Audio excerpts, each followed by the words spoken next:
that says what's that? Anything? Because on Skype you'd see something, right, if you're on there. Yeah. You're recording a meeting, but yeah, it's informal. Like I said, I just want to talk to you more about the Homestay program. Sure. And I'm going to just close the door here just so I have some privacy so I don't get students walking in. So if you hold on 1 second. Yep.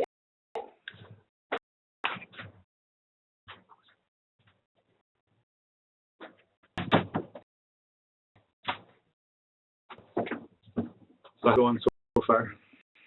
Terrific. I am leaving town for the weekend so I'm also on and I've had nonstop meetings all morning, so Typical Friday. typical Friday, yeah. How about you? A short-term group from Japan here for 3 weeks. Oh, wow. So we're doing work in Sault Ste. Marie, so it's been a lot of fun. We're at a elementary school this morning. Great. So with my daughter's class, and we gave a presentation on Chinese New Year, and then we had different workstations. We had one for Korea. My wife came, right? Yeah. We had a different workstation for Japan, and then a fun one for China. So it was pretty cool. Cool. Yeah. We're busy with things on the go. I do the recording symbol down on the bottom left here, actually. I just noticed it. Oh, you do? Okay. I would like to do, we talked, what, about a month ago, maybe, or 6 weeks ago? Yeah. So I ended up then I'm taking a master's course, So I wanted to get back into teaching and get into educational technology and how to set up on programming and how to incorporate technology and everything. Right. So I'm interested in this. So the class I'm doing now is called Educational Leadership. And this is much about, but I've really enjoyed this class. I'm about halfway through, so I've gone through a lot of the different paradigms for leadership. And one of the assignments is to interview someone who... Okay. Uh-oh, again.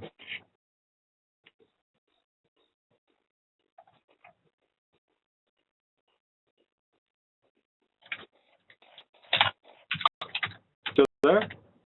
Yeah, still here. There again. Oh, Can you hear me? yeah, fine. It's all good. Yes, for 10 seconds there, you were cutting out. Okay. Okay. So I'm doing this educational leadership class. So I've been learning a lot about it and how to become, they call it digital principal unification. Right. Basically how we can infuse digital technology into the classroom. Yeah. Programming. So it's been a lot of fun, actually. I've been learning quite a bit. And the assignment I have to do is to interview someone who you feel is a leader in the field of education, which is great because I think the first I thought of was you, because it was just at the meeting with the Homestay program. I thought that you definitely represented someone that shows leadership qualities. It's your company, right? Right. That you've big you've become, and just your presentation itself, I thought was really good.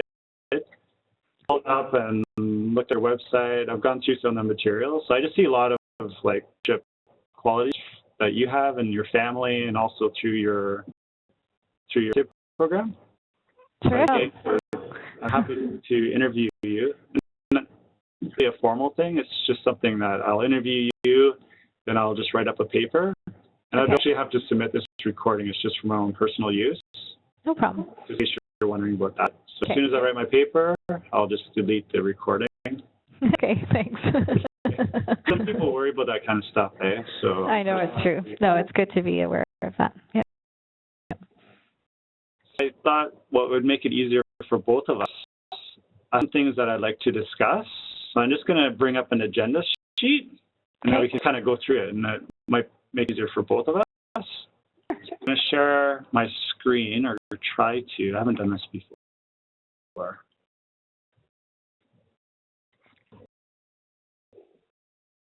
Perfect. So I ended the interview with you, 21st Century Leadership, much what I've been learning in this course. And I think what I'd like to go through a brief history of your company again. Okay. I think that's really where it all started, right? With your family, how you set up your company and everything. So if you explain what Canada Homestay Network does as a company, and then when it was founded, that'd be great. You gave us a brief kind of thing of at the meeting before. Right. Oh, sure. I learned quite a bit about your company at that time, so you can kind of just touch on some of those things. Yeah. Okay. So history. Do you want me to just in order? The first bullet? Not necessarily. Whatever okay. you So let me start with the how it was founded and who started it and so on. So Robin Wilson, my mom, founded the company in 1995. She was running a bed and breakfast out of our family home at the time, and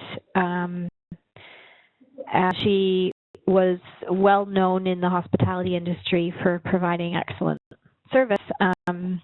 Her bed and breakfast was 5-star type of accommodation. Like it was among the best B&Bs in Toronto, and it had been consistently written up in papers and magazines and BB websites and things like that. So it had a great reputation. And there was a language school based in Vancouver that was opening a new campus in Toronto, and they found her through the B&B and approached her and asked her to run the Homestay program for their new campus. And she'd never even heard of Homestay before. But they found her because they thought she'd be a good judge of character and knew hospitality. And initially she actually declined. She said, "No, thanks, I'm not interested." And then she kind of mentioned it in passing to my dad, who said, "Actually, I think that sounds like a great idea." And at the time he was working, his background is as a chartered accountant and a management consultant, and he was working for Ernst & Young. So he had a totally separate career. He's supportive of her trying this out. So they came back to her a second time, and that was when she finally said yes. And she thought she would do it sort of as something off the side of her desk. So she had about, I think, 5 or 6 students the first month. That was sort of April, and by July there were 50 students. So she went from and initially the first couple of months she just asked her friends and word of mouth kind of, and then by July she had hired our first employee. Her name's Christy, and she still works with us. And she was a friend of my mom's at the time, and still is. And yeah, that was kind of how it started. So it was one language school client. So all adults, and they all were all coming for a couple of months just to study English. And that was all she ever thought it would be, until that school decided to diversify and actually started sending some of their students to another homestay company in addition to us. And at that point we felt like we didn't owe them an exclusive relationship. Up till then we sort of felt like we were the PLI homestay company. That was it. But we said no when a couple of other schools had come along to ask if we would work with them, because we only worked with PLI. So the next thing that happened was we started acquiring clients just through word of mouth, and then a few years later my dad joined in because he saw the potential, and it wasn't until after he joined that we started to branch out into other communities. So it was after millennium, like year 2000? Yeah, exactly, around 2001 I think is when we started in Ottawa. Carleton District School Board, that was the first client that we had outside of Toronto. When they phoned us up, my dad tells a funny story of thinking that they had the wrong number. Like, you realize we're in Toronto, right? And we never thought we would look after underage students, like high school kids, because they were trouble. But we agreed to try to start a program with Ottawa, and they had 9 students the first year that we worked with them, and was obviously 14 years ago, and we now place 500 students a year with them. So that's just kind of how it's grown with everybody. It's all of the clients that we've acquired have come to us through word of mouth referrals from other happy clients. They've heard us, they call us up, they say we want you to run our homestay program, and we vet them and decide if we'd be a good match, and we carry on. Right. And all of the growth in student registrations has gradually over time. So there have been a few cases where we've walked to an established program like yours. In fact, we've done that more and more Right. in recent years. So how big is the company now? We have 81 employees, and we're based in a few cities and larger centers. We're in 25 communities across Canada. If you count all of the little towns that we serve in addition to the major centers, it's probably more like 75 or 100 communities. And we place about 5,000 students a year across Canada. I know. Yeah. And so what kind of service do we provide? We're basically homestay experts. So we manage all aspects of the homestay program, from the recruitment and screening and due diligence around the host network to matching and arrival logistics and custodianship services for students, and then all of the troubleshooting and on-the-ground support while they're here, and then managing the logistics and helping them get home safely. So that's basically it in a nutshell. We've done some homestay for foreign workers as part of the foreign worker program. I'm not sure if you're familiar with that. And with briefly, yes. Yeah, Wendy's restaurants. Yeah, I mentioned it to the gentleman from the Immigration Partnership, right? Yeah. Yeah. So that's been a very small part of the business that hasn't grown, but it's there for sure. The only thing we've always said no to is tourist homestay. So 100% of the participants that we match are in some kind of either program of study or volunteer program or work program. So we've never put a student in homestay who's here just to have fun. Right. That's where we've drawn the line. Yeah. Okay. That's all the information. So and your mother are both active in the business then? That's right. Yep. My dad's primarily, you could call him our CFO. He's with his accounting background and business management background. He initially did all of the business development and marketing and pricing and budgets and forecasts and all that stuff. And now he's stepping back a little bit as part of our overall succession plan. So I do all the business development and marketing, and he still keeps his still does our annual budgets and he's still part of the company. He's very hands-on, I'm sure. Very so. And Mom historically was always involved in the sort of people side of it, so she managed the employees and did a lot of training and supervision. And she still does play that role, but a little bit less involved as well. And yourself, how do you fit in? Oh, I wear all the other hats that you can imagine in a small business. So I do business development, marketing. I oversee all the IT. I used to actually do all the IT, but I've delegated that away to a couple of other people. The HR stuff. I mean, I have an HR person now who does recruitment and selection and manages the benefits plan and things like that. But I'm again the overseer of that aspect of the work. And we've divided the country into 3 regions, so actually still have about 15 people who are direct reports who I supervise. And yeah, a lot of mentoring, a lot of support, a lot of professional development. So I run the whole professional development program and do all the training and develop all the training materials. A lot of leadership as well. Like when I sent you that email before, you wrote me to read back saying that you're familiar with, leadership terms. Yeah. It makes sense that you are, because you definitely have a lot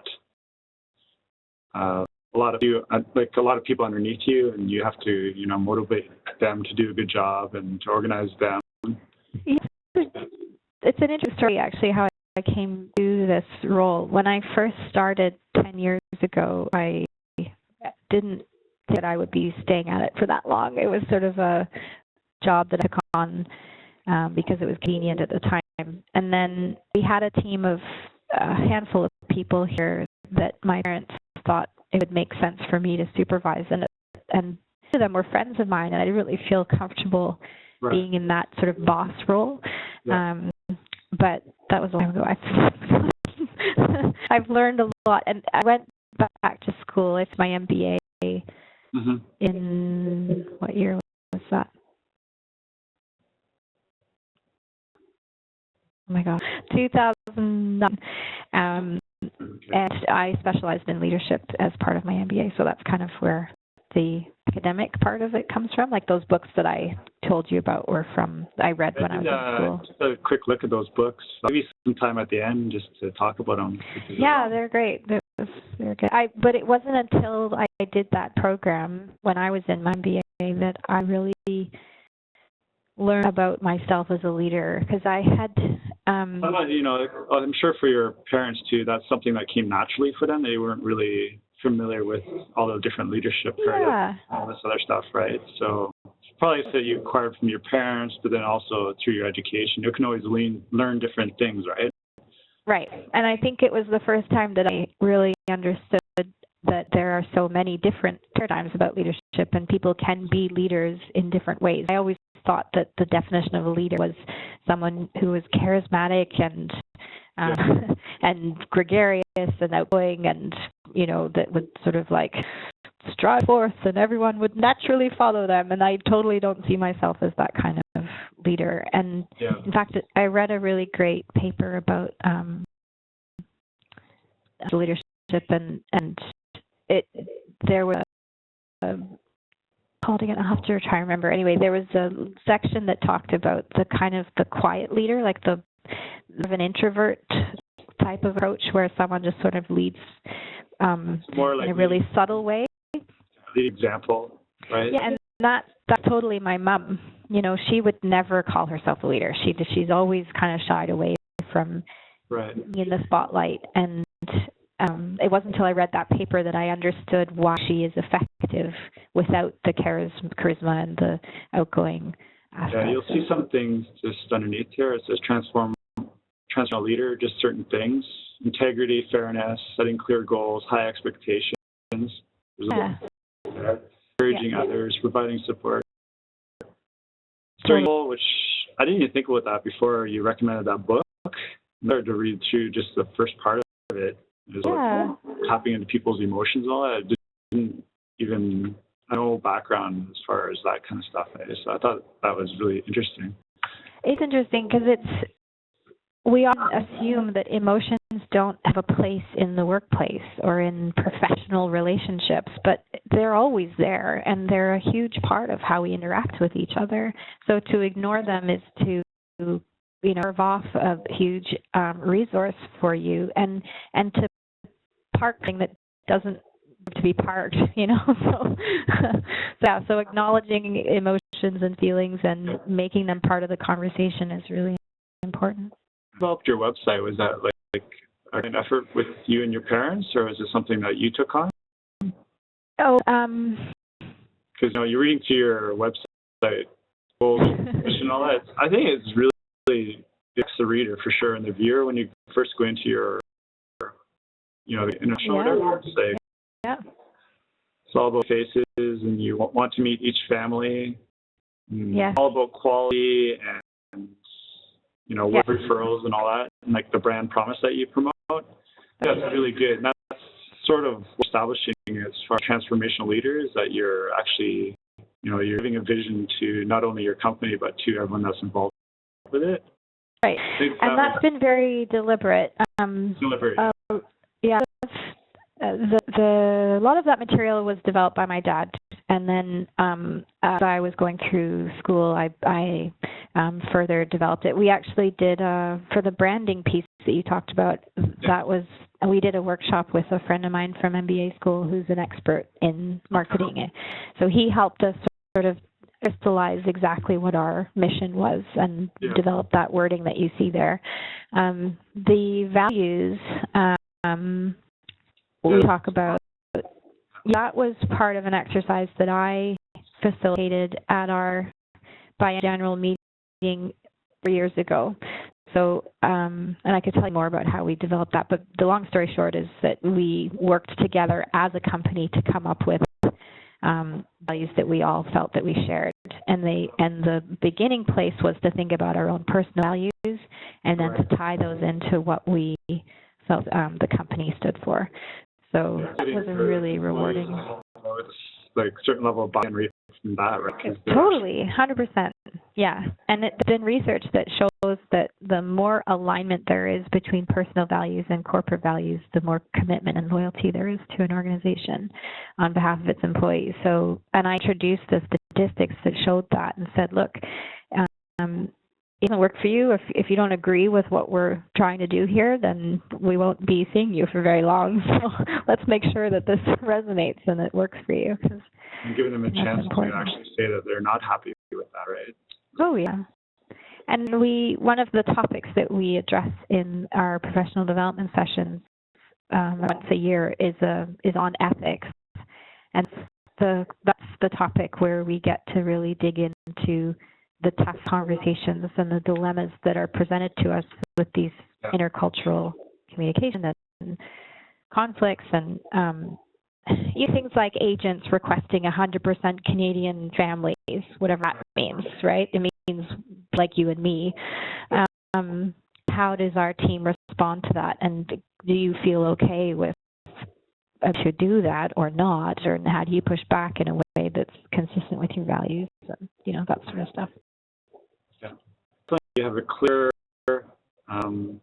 vision. Yes. A clear vision is kind of long-term, over 5 years is the way I've been taught. And then your mission would be the next 1 to 2 years. So that was really on your website. Like, surprised to see that. It was just really, but that makes people comfortable with your career, right? Because you're standing for. So that was good. One of the things that I took away that was so important as a leader is to do what you say you'll do, right? You've heard that expression. So explicitly, it's there. This is what our company represents. And then follow through. So that third bullet on your outline there, do I share the same vision as my family, or has it changed? Absolutely same share vision. When I first started, I have to admit, I was a little freaked out by my dad's zealous kind of row or die mentality. But I've since come around and realized how important that is, and not just for the sake of growth, but diversity to establish a balanced portfolio as an organization, so that we're not putting our eggs in one basket, and that we're anticipating market dynamics and understanding where the growth is. So, for example, talking to you, the universities and colleges are really where we see more of the growth for us as an organization rather than the language school market. The language school market is pretty stagnant from our perspective. It's definitely growing, but that's a really price-sensitive market with very good margins, and there's a lot of shorter stays, and you know what I mean? So having to step back and understand how the industry is measuring and where we fit into that has been part of our growth strategy. And our vision, too, has shifted from we've never been a let's just get more clients and more students kind of organization. We've always been focused on delivering the best quality service. And we were actually, the few years it's been tricky for us as a company because we've had so many opportunities for growth that we've grown so quickly that there's potential to compromise the quality of our service because we've hired all these new people, and how do you bring them up to speed? And this is where the education piece comes in, right? To make sure that the new employees are getting the same mentorship and training and support that the employees did 5 years ago when we only hired one person that year. We hired 20 people last year. Like, how do you, and they're all scattered across the country. So, yeah, so. If you're online training and all this, I'll save time for this as well. Like, we'll get to it in a bit, I guess. Yeah, okay. If that's okay with you, because, I'm looking at the time. We should, yeah.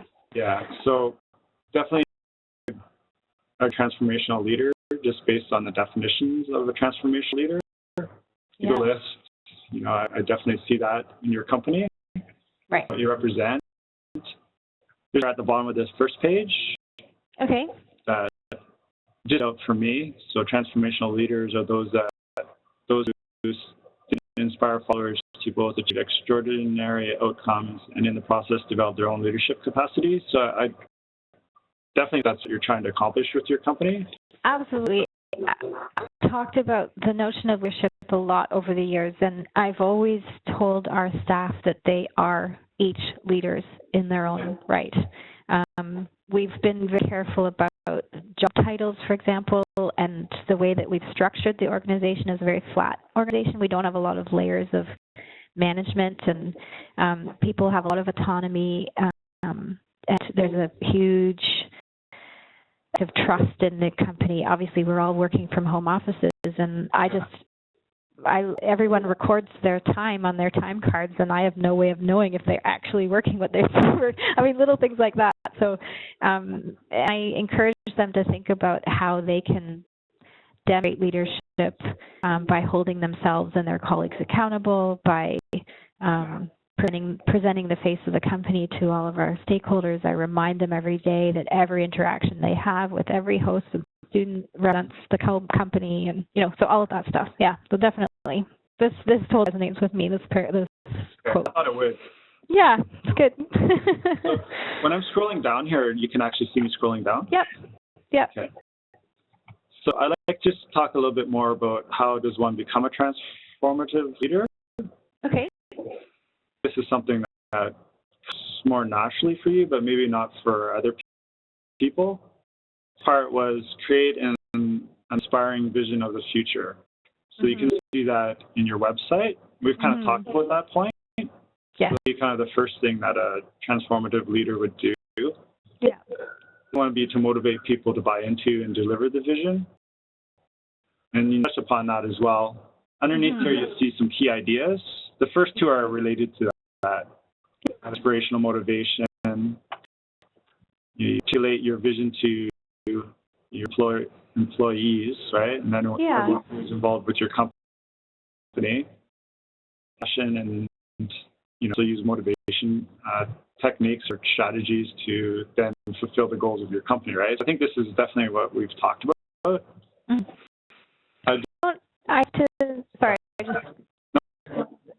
it comes to creating and motivate people to buy and to deliver it, we do that at our biennial general meeting. I talk about the next, the 5-year plan, so to speak. I think it also happens at a more granular sort of day-to-day level too. Yeah. So I'm mentoring somebody to handle a particular situation that they're dealing with. The overarching goals are always there in terms of what we're trying to achieve through what are the outcomes we're looking for when we're done with this situation. And that really, I think that's where the message is reinforced. You can expect people to look at a PowerPoint presentation once a year and have that be it. Do you know what I mean? Yeah, that, and then I think the other comment I want to make when it comes to motivating people and delivering the vision is that you have to get the book. Have you read Great? Okay, that's another one that I could definitely check out. So he talks about the notion of the company being like a bus. And he says you want to get the right people on the bus and get the wrong people off the bus, and then drive the bus to where you want to go, right? So I think one thing we've done really well over the years is refine our hiring processes to the point where we're attracting, recruiting, and hiring the right people for the job. Right. Yeah. There are people who want to do this, not because to do it. And everyone who works for us could be making more money doing something else in some other job, but are passionate about the work. They understand the purpose and the vision right from the get-go, and they're excited about it, and they feel like they're making a difference in the world, Yeah. And the people who don't get that and who aren't on board with that mission and vision, they don't last, and that's okay. We'll get them off the bus, So, yeah. So just going through this point, so creating and inspiring a vision. Okay, number 2, motivating people to go into it, and then delivering the vision is where I see you, like in your delivering that vision all the time, right? Yes, exactly. Probably wearing many different hats every day to everybody. Make Right. you're withholding your company and your values that your family has installed in or built into the state network, right? Correct. So that's just ongoing, never stops, right? How do you see yourself? Your formative leader. Do you see any under instructional leadership? Yeah. Read this. But see yourself being this kind of organizational leader as far as setting up your company for success by managing your company and delivering really strong instructional leadership through that? You have to scroll down a bit because where cursor is, that's the bottom of the screen for me. Yeah. Okay, that's better. So like education is basically what's going on in the classroom and how does that translate to learning that happens inside the classroom, right? So yes. There's something that was education focused on all through the 80s and 90s. Yes. Kind of the time period where it way more of a transformational kind of leadership stepped in. Nowadays it's coming back because we're really focused on how students are learning, right? And how to increase their learning in the classroom. Right. We kind of view as an integrated approach to leadership. You have your transformational side, but we'll see you as an instructional leader. Yeah. Able to, manage your company. Yeah. Yeah. Would you do that, or? Oh yeah, definitely. I think I'm reading too the concept of that, the idealized influence, intellectual stimulation, individualized consideration. Those are all consistent with me too. I mean, idealized influence, serving as a role model. I've always said, and I still reinforce this, that I won't ask anyone in the company to do something that I'm not willing to do myself. And I've actually had the job of all the people in the company. I've been a relationship manager. I've been an interviewer. I've done payroll. I've been the IT person. I've managed accounts. I've written checks to hosts. So like every aspect of all the different parts of the work that people do, I've been there. I know what it's like. So instructional leadership was usually like the principal, eh? He'd be in school as far as what's going on in the classroom, how the students are learning. But as the schools get busier and the principal's job becomes bigger and bigger and bigger, they have no time to do that anymore, right? Right, and that's my concern. Yeah, that's the same with you, right? Yeah. We're concerned with teachers they're hiring, how they're assigning those teachers to the classroom, how to retain those good teachers and get rid of the teachers that are not performing well, how to opportunities for teachers to improve through professional development. The organizational leadership, that's part of the instructional paradigm that I see you being part of too. Yeah. Yeah, I kind of bridge both things. Like I because I still do deliver the webinars every other week, so I'm hands-on in terms of from an actual teaching perspective, and I'm guiding our team in terms of how I want to see the mentorship and one-on-one support. So, for example, this year, for the first time, we've formalized buddy relationships. So I've split the company into half, and of the people who've been with us for more than 2 years are the mentors, and I've taken all the new employees who've been hired in the last 2 years and called them mentees, and I've paired them all up. And so that's an example of an instructional leadership strategy where I've kind of imposed this or designed a system that allows experienced employees to mentor their colleagues into the role.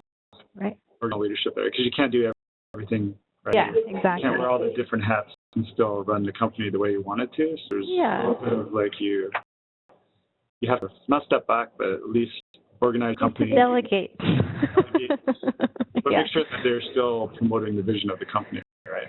That's right. Okay. So and that leads us into how you incorporate technology, because I think it's kind of like a natural lead up to that, because you do have instructional leadership qualities, like able to get your vision through to the people that work for you. That's right. And offering the professional development, and ensuring that learning and that you're monitoring their learning over time to make sure that there are that's right. Vision. So how do you do all this? Like you said that most of it's remote. Yeah, we all work from home offices. So one thing that I introduced actually as far as the follow-up is concerned is a 360 process. So we've done that 2 years in a row now, to allow our team to give feedback anonymously to their colleagues about how they're doing in different metrics. And one of my goals going forward in general is to continue to improve the actual assessment aspect of the so we've got this whole professional development program, but we don't have a way of actually measuring people's learning.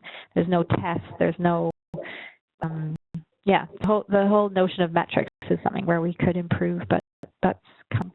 So yeah, virtual home offices, our servers in Toronto. That's right. We record everything. We talked about that, and we do webinars, Skype, 24/7. Yeah, you've got it all there.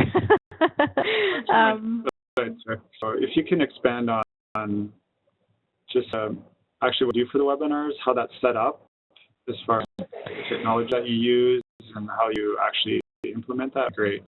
Yeah, okay, so the first thing we do is, we've been doing it for a few years now. So in August, we send out a survey to the whole team and we put out all the topics that we had over the last year and ask them if they want to repeat any of those things, and then give them a chance to ask for any new topics they'd like to see covered. So right off the bat, they're involved in the curriculum itself.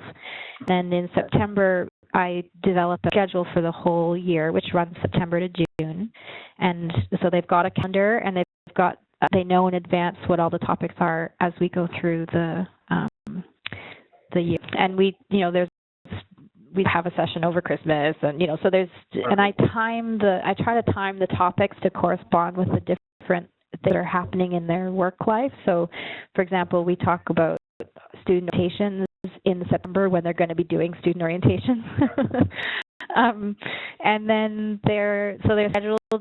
They've been at the same time on the same day a week for the last 5 years. So everyone, there's predictability into it. And another thing that I think is really important is that I always start and end on time, so people can expect. They value other people's time. So. Yeah, exactly. And occasionally, if I go a couple of minutes over, I'll say, "Look, we're done. You guys can go if you've got somewhere else to be, but I'll be on the call for another 10 minutes if you still have questions." That kind of thing. So, and then this technology piece is called Adobe Connect. And it does the same thing that WebEx does. So there's a little screen with video so people can see me. There's a chat window. I share my screen and I can show them. I usually do a PowerPoint, but I also can share the screen to show them the website or the database or whatever other tools I'm needing to talk about.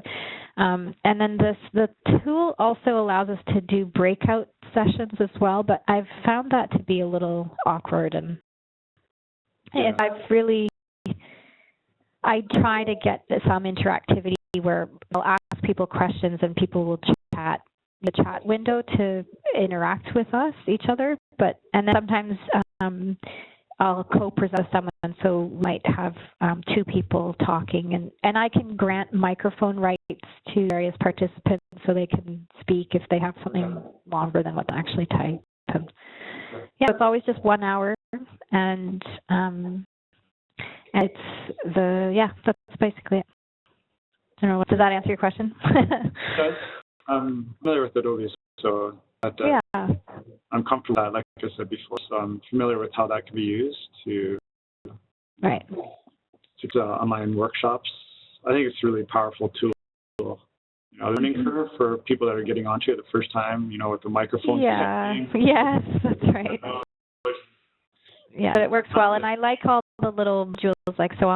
I'll use the poll modules a lot, and I like the web links. So some topics I'll put a bunch of links for people for further reading, and so I use the links, and I use but mostly I use the screen sharing or the document sharing window.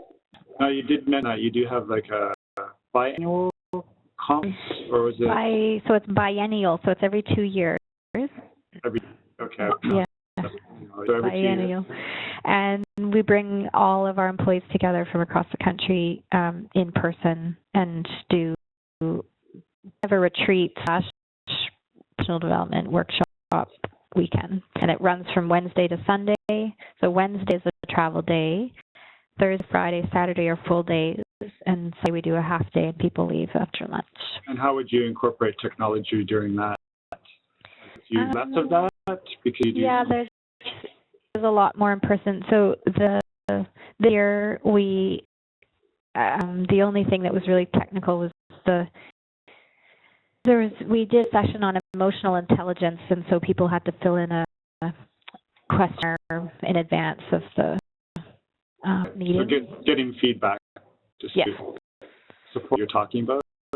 Yeah, and we wanted to record some of the presentations, but that didn't work out the way we thought it would. We'll probably do that next time, because I think it would be really valuable to have some footage. At our university, like, we want to start recording classes, but there's so much involved with like actually setting up that, you know. Yes, and making sure the audio's good and the so there were too many hurdles, but I think we're going to be doing it. So the next time is 2016, and I think we'll probably have to make sure you can actually post all those online afterwards. Yeah, wouldn't that be great? We're trying to do the same thing at our university. Like, we have orientation sessions, so one for those, and then put them on students who are not able to come.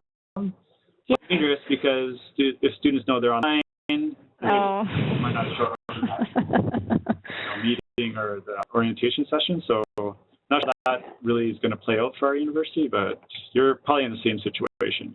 Yeah. A lot of the value in bringing people together in person is just being in person, you know, so a virtue of the fact that it's designed to be, you know, we take for example, when I'm choosing the topics for the conference, I'm deliberately choosing things that don't translate well into a digital environment. Yeah. You know, I park the topics that I could cover in a webinar and just focus on the things that require small group work and you know, teamwork and little breakout sessions, and we do a lot of case studies, and we do brainstorming and, you know, all that kind of stuff. So that's the value of being together in person. The time, you're getting a little tight now. How are we doing? The time, like you, I don't like take more time than, you know, schedule with somebody's, but I'd allow you. I was going to go through some of the stuff that links that you might be interested in. Cool. You know, trying how leadership works in education. Maybe, you know, that might in your company, but I can send that to you later. Please, really interesting. The last part is about the books that you recommend. Yes. The social thing with the primal leadership. Yeah. Can you explain what that is and how you use that? Then I do some more reading, and then that can tie into my paper at the end. I think that would be really awesome to do. So are you familiar with emotional intelligence in general? Yeah, just looking at the first chapter of the book, it explains it. But as a company, then tap into that and that helped your leadership. Is it something that you're kind of working with, or something? Well, like I said, so we actually had a speaker come and talk to us. We did a maybe a half-day workshop on emotional intelligence. Okay. So I got a report about my emotional. It's like doing like, have you ever done a personality test like Myers-Briggs or something like that? Yeah. Yeah. So it's the same kind of thing. Like, you answer a huge questionnaire, and then it tells you, you know, in my case, for example, one of the things that I learned as a leader, especially, is that I need to show appreciation more. So I feel the appreciation, and I'm grateful for the work that my team's doing, but I need to that better too. Translate that to actually say thank you and say you did a good job, and slowing down, give people that recognition. If you're so busy managing, it's hard to say you're doing a good job, right? Yeah. So so that's an example of a piece. So from an emotional intelligence perspective, it's about understanding that other people need that from me, and then making effort to go ahead and do it, give it to me. So actually, I could tell you, this is another technical thing for you. So everybody uses this database that I've told you about that's based on our server in Toronto. So everyone logs into that database every day. It's where all the host information, all the student information is stored. And log into the database, you run on what's called the main menu, and there's a bunch of navigation buttons to take you to the various layouts and screens. And that main menu is mostly a white screen, and we post different things on it all the time. So, and I started this a few years ago, and then I've delegated it off to someone else. So things like, happy birthday, Rosanna, like today's Rosanna's birthday. She's our relationship manager, Victoria. And we'll put up, last week we put up a picture of the snowstorm in PEI and showed people what it looks like there right now. And the other thing that tool has is a little button that says send love. And what we call our love machine. So they click the button and it presents a little window where they can type in the person's name. And then it shows the list of our shared values as an organization. So they select one of the values that they've seen in action. And they can write a little blurb that says, Joanne was so great when she helped me with that call because I needed an opinion. Or Tiki helped me talk to that Chinese family in Chinese, and that was great to provide that first language support. Thanks, Tiki. Because people through their workday and, they work hard, but they don't get the appreciation perhaps that they feel that they deserve, but from a motivational standpoint, it's huge. So when that user logs in, they get a little window that pops up that has the message in it. And then in addition, our tech person every couple of days will collate all of those messages and paste them on the front page of the database. So everyone who logs in can see, Joanne thanked Rosanna and Tiki was thanking Samantha and whoever. So it becomes sort of a public forum as well for people to show their... Yeah. Okay. Really good. So I'm going to run down to the meeting. So really, I'm going to stop sharing this just so I meeting. Okay. Thanks. Really fun.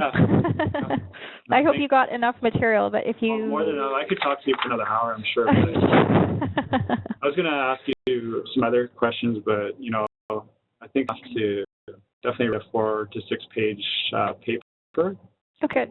If you while you're writing it, if you have any gaps, you can just fire me an email and I'll write back to you. So you give me some great resources too, which can tie in. So I'm very happy at this point. So you've helped me considerably. Well, I'm glad to. We'll be in contact about the business side of what's going to happen with Aroma and your company. So we're in talks, like I said. So definitely be in touch with you to let you know. Thank you. So it was very nice. So enjoy your weekend. You too. Take care. Okay. Yeah, bye. Bye-bye.